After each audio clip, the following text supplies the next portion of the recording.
नमस्ते, Radhe Radhe, hello everyone, welcome to our channel Bioverse the universe of biology.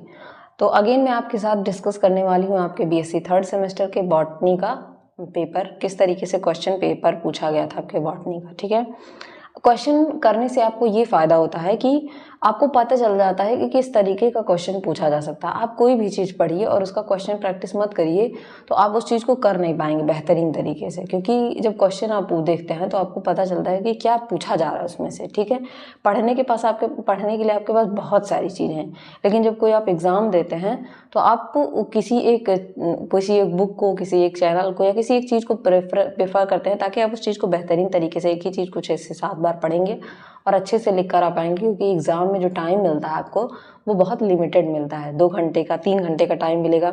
जो भी आपने आज पढ़ा है उसको उसी में लिख के आना रहेगा, अच्छे से एग्जीक्यूट करके आना रहेगा। ठीक है, तो पेपर में आपके साथ कॉन्टिन्यूसली डिस्कस कर रही हूँ। अगर आपको कोई इसके बाद भी क्वेरी या प्रॉब्लम होती है तो आप कमेंट सेक्शन में या हमारे इंस्टाग्राम टेलीग्राम चैनल पे बता सकते हैं, जिसका लिंक डिस्क्रिप्शन में दिया हुआ है। ठीक है, तो चलिए स्टार्ट करते हैं। अगर बात की जाए यहाँ मैं बॉटनी का पेपर स्टार्ट करने वाली हूँ, तो जो बीएससी थर्ड सेमेस्टर की बॉटनी का पेपर है वो क्या है आपका, बॉटनी के पेपर में आपको, पेपर का नाम है आपके flowering plant identification and their aesthetic characters. ठीक है, ये आपका पेपर का नाम है। अगेन ये जो है इसमें टाइम आपका 2 आवर्स का है। पेपर में 75 मार्क्स हैं। पहला कुछ डायरेक्शंस दिए हुए हैं कि सारे सेक्शन आपको क्या करने हैं, अटेम्प्ट करने हैं। जो भी क्वेश्चन में जो डायरेक्शन है उसी के अनुसार आपको काम करना है। इनका कुछ और डायरेक्शन है कि जो कैंडिडेट्स हैं, यानी कि जो बच्चे हैं, वो सीरियल वाइज क्वेश्चन, यानी कि ए के बाद बी, बी के बाद सी, सी के बाद डी, ऐसे सीरियल वाइज करेंगे। या सेक्शन में दिया है तो भी section A, section B, section C, पहले सेक्शन ए, फिर सेक्शन बी, फिर सेक्शन सी, इस तरीके से। कोई इनमें बी कॉपी प्रोवाइड नहीं की जाएगी। ठीक है, सबसे पहले सेक्शन की तरफ आते हैं। सेक्शन ए, सेक्शन ए सबसे इंपॉर्टेंट है इस पेपर में। सब सेक्शन ए मैंने जहाँ तक एनालाइज किया है, सेक्शन ए सबसे इंपॉर्टेंट है, क्योंकि सबसे ज़्यादा क्वेश्चन कम भी लिखना है आपको और सबसे ज़्यादा क्वेश्चन यहीं से पूछे जा रहे हैं। ठीक है, यहाँ पे वर्ड की लिमिट, इस पेपर में मैंने देखा है कि वर्ड की लिमिट नहीं दी हुई है कि 200 वर्ड लिखना है, 500 वर्ड लिखना है, कुछ वर्ड की लिमिट नहीं दी हुई है यहाँ पे। ठीक है, शॉर्ट नोट लिखना है, बस इतना लिखा है। तो शॉर्ट नोट में आपको शॉर्ट ही लिखना होता है, बड़ा नहीं लिखना होता है। सारे क्वेश्चन करने हैं, 5 मार्क्स होंगे हर क्वेश्चन पे। ठीक है, शॉर्ट नोट है आपका, हर क्वेश्चन पे आपको लिखना है शॉर्ट नोट में। ठीक है, पहला क्वेश्चन पूछा गया कैरोलस लीनियस पे। तो कैरोलस लीनियस की मैं बात करूँ तो इन्होंने कौन सा क्लासिफिकेशन दिया था, बाइनोमियल क्लासिफिकेशन, बाइनोमियल क्लासिफिकेशन के बारे में बताया था, बाइनोमियल नोमेनक्लेचर के बारे में। ठीक है, जीनस आपका एनिमेलिया और प्लांटी में इन्होंने बेसिकली डिवाइड कर दिया था। ठीक है, नेक्स्ट क्वेश्चन आपको बताना है इंडियन बोटेनिकल गार्डन्स, जो इंडिया में बोटेनिकल गार्डन्स हैं उनके बारे में आपको बताना है। ठीक है, एक फैमिली है that is Poaceae, Poaceae family को एक और नाम है, आप कमेंट सेक्शन में अगर जानते हैं तो उसे बताइए, यहाँ मैंने बताऊंगी। पोएसी को एक और नाम से जाना जाता है। इकोनॉमिक इंपॉर्टेंस बताना है आपको पोएसी फैमिली का। International code of botanical nomenclature बताना है, international code of botanical nomenclature. ठीक है, मैं क्वेश्चन आपको करवा दे रही हूँ। बॉटनी का सिलेबस मैंने कवर नहीं करवाया है, मैं करवा नहीं पाई हूँ, क्योंकि ज़्यादा सारे सेक्शंस आपके एक सेमेस्टर सेकेंड, फिर फिफ्थ, फिर आपका थर्ड, फिर फिफ्थ, तो कई सारे सेक्शन होने की वजह से मैं इसको करवा नहीं पाई, फर्स्ट, थर्ड और फिफ्थ। तो बॉटनी का सिलेबस नहीं करवा पाई, लेकिन जूलॉजी में आपको कोई प्रॉब्लम नहीं होगी, वहाँ मैंने A to Z करवा दिया है। ठीक है, नेक्स्ट है आपका क्वेश्चन आपका पैलिनोलॉजी और इसके एम्स क्या है, पैलिनोलॉजी और उसके उद्देश्य क्या है। ठीक है, फिर आपका क्वेश्चन पूछा गया फेनेटिक्स क्या है, व्हाट इज फेनेटिक्स। ठीक है, नेक्स्ट क्वेश्चन आपका पूछा गया है व्हाट इज डेल्टा, डेल्टा क्या है, डेल्टा के बारे में आपको बताना है। ठीक है, प्लांट को आइडेंटिफाई करने वाले ऐप्स कौन कौन से प्लांट आइडेंटिफिकेशन ऐप्स बताने हैं आपको, सॉरी।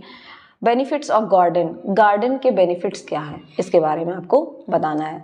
क्वेश्चन सारे इजी हैं, अगर आपने पढ़ाई की होगी तो आप इनको अच्छे से कर ले जाएंगे। सेक्शन बी की मैं बात करूं, लॉन्ग आंसर टाइप का क्वेश्चन है। ठीक है, इस सेक्शन में आपके 4 क्वेश्चन दिए गए हैं, केवल एक क्वेश्चन आपको अटेम्प्ट करना है और हर क्वेश्चन 15 नंबर का है। ठीक है, तो पहला क्वेश्चन की बात करें तो इसमें पूछा गया आपसे Bentham and Hooker, Bentham and Hooker का क्लासिफिकेशन सबसे ज़्यादा पॉपुलर क्लासिफिकेशन है। इसमें आपको डिस्क्राइब करना है क्लासिफिकेशन सिस्टम एंजियोस्पर्म का, जो कि बेंथम और हुकर ने दिया था। एंजियोस्पर्म सबसे एडवांस फैमिली है, एल्गी से आपके स्टार्ट होते हैं प्लांट किंगडम, एल्गी से लेके एंजियोस्पर्म, जिसमें एंजियोस्पर्म सबसे ज़्यादा आपकी एडवांस फाइलम है आपके उसका। और इसको कई सारे साइंटिस्ट ने, जैसे प्रेंटल ने और बेंथम एंड हुकर ने, कई सारे साइंटिस्ट ने इसको क्या किया है, डिवीजन किया है, इसको क्लासीफाई किया है, लेकिन most accepted Bentham and Hooker का है। तो बेंथम एंड हुकर का क्लासिफिकेशन आपको बताना है, ठीक है। या आपको फाइटोकेमिस्ट्री इन ब्रीफ में आपको फाइटोकेमिस्ट्री के बारे में बताना है, ठीक है।